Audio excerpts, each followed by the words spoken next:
Design করে করে সোনামণিদের জন্য বেবি ফ্রক সবাই সেলাই করতে চায়, কিন্তু অনেকে পারে না, অনেকে পারে। আর যারা নতুন অবস্থায় অথবা পুরাতন অবস্থায় এই সেলাই কাজ জানেন তাদেরকে অসংখ্য ধন্যবাদ। আপনারা কিছুটা অন্তত শিখতে চাচ্ছেন, নিজের জন্য হোক, অন্য ইনকাম করার জন্য হোক, নিজে স্বাবলম্বী করার জন্য হোক, আপনাদের অসংখ্য ধন্যবাদ। যারা কাজ শিখতে ইচ্ছা করতেছেন তাদেরকেও অসংখ্য ধন্যবাদ। হ্যালো এভরিওয়ান, আসসালামু আলাইকুম। সবাই কেমন আছেন? আশা করি সবাই ভালো আছেন। এই টপসটি 4 বছরের বেবির জন্য আমি সেলাই করছি। আমি প্রথমত কাটিংয়ের জন্য 4 পার্ট করে বাস করে নিয়েছি। 4 পার্ট করে আমি বড়ির জন্য আমি নিয়েছি 10, অর্থাৎ বড়ির জন্য 10 10 4 10 40।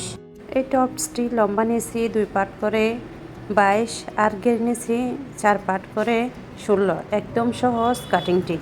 যারা নতুন অবস্থায় কাটিং শিখতেছেন, সেলাই কাজ শিখতেছেন, আপনারা সবাই ইজিলি পারবেন। একদম সহজ পদ্ধতি। যারা নতুন কাজ শিখতেছেন তারা অবশ্যই কাটিং আর ভিডিও, সেলাই ভিডিও অবশ্যই মনোযোগ সহকারে দেখবেন। যা আর কোনোখানে যদি বুঝতে না পারেন তাহলে কমেন্টের মাধ্যমে জানাবেন। আর যদি ভিডিওটা যদি ভালো লাগে তাহলে সাবস্ক্রাইব করতে ভুলবেন না, লাইক কমেন্ট করবেন। তো সবাই একটু চলুন আমি এই বেবি ফ্রকটি কীভাবে সেলাই করি। আমি প্রথমত একটা জয়েন করে ফেলতেছি, 2 পার্ট কাপড় একটা কাপড়ভাবে জয়েন করে ফেলতেছি। এরপর আমি রাবারের জন্য একটা রাবারের গট তৈরি করতেছি। আপনারা একটু মনোযোগ সহকারে অবশ্যই দেখবেন। যারা কাজ জানেন তারা অবশ্যই আপনারা তো ইজিলি পারবেন। যারা নতুন অবস্থায় আছেন তারা একদম সহজ পদ্ধতিতে আপনার বেবির জন্য এই বেবি টপসটি সেলাই করতে পারবেন। ডিজাইন আপনার বেবির জন্য এই ডিজাইনের বেবি ফ্রকটি সেলাই করলে আপনিও বলবেন আপুটি কিন্তু মিথ্যা বলে নাই। আমি প্রথমত আমি সেলাই রাবারের গড়ের মধ্যে আমি রাবারটি ঢুকাইয়ে আমি কতটুকু রাবার প্রয়োজন তা আমি একটু মেপে নিলাম। তো ওখানে আমি 14 ইঞ্চি 7 7 14 ইঞ্চি করে আমি রাবার রাখলাম।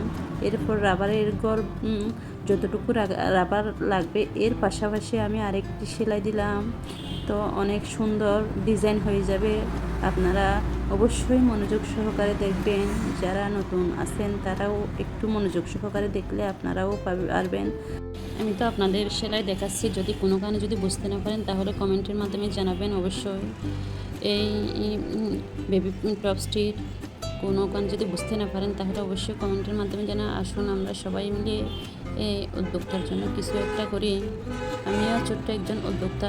আমি চাই শুধু একজনকে স্বাবলম্বী করার জন্য না, আমিও চাই অনেককে স্বাবলম্বী করার ইচ্ছা আছে। আসলে আমি নিজে একজন উদ্যোক্তা হওয়ার জন্য চেষ্টা করতেছি। আপনারা দোয়া করবেন যাতে আমি একজন ছোট্ট উদ্যোক্তা হতে চাই। আমার দিকে ছোট্ট একটা বিজনেস আছে, তার পাশাপাশি আমি সেলাই কাজ করি। বিজনেস হচ্ছে আমার 3 পিস 1 পিস বেবি ফ্রক, এগুলো কাস্টমাইজ করে আমি সেলাই করি। আর এগুলো আমি পাইকারি এভাবে নিয়েও আসি, আমি খুচরা সেল করি।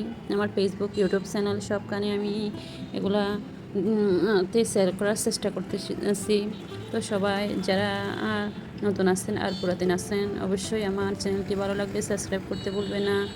আপনারা যারা আমার মতো সেলাই কাজ করতেছেন অবশ্যই একজন আপু আরেকজনের আপুর পাশে থাকবেন। আর যারা সেলাই কাজ আর অন্য কিছু নিয়ে কাজ করতেছেন একজন আপুরা আপুদের পাশে থাকলে আর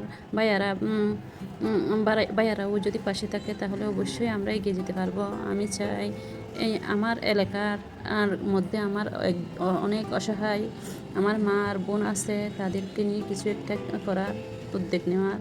আসলে সাহস একদম পাচ্ছি না কীভাবে থেকে কাজ শুরু করব। অনেক টাকা ইনভেস্ট করছি, তাও কোথায় গেলে আমি সফলতার পথ দেখবো এটা আমি খুঁজেই পাচ্ছি না। আপনারা যদি আমার কথাগুলো যদি ভালো লাগে তাহলে আমার পাশে থাকবেন। তো ইনশাল্লাহ আপনারা কমেন্ট করবেন, আমি আপনাদের কমেন্টে রিপ্লাই দেওয়ার চেষ্টা করব।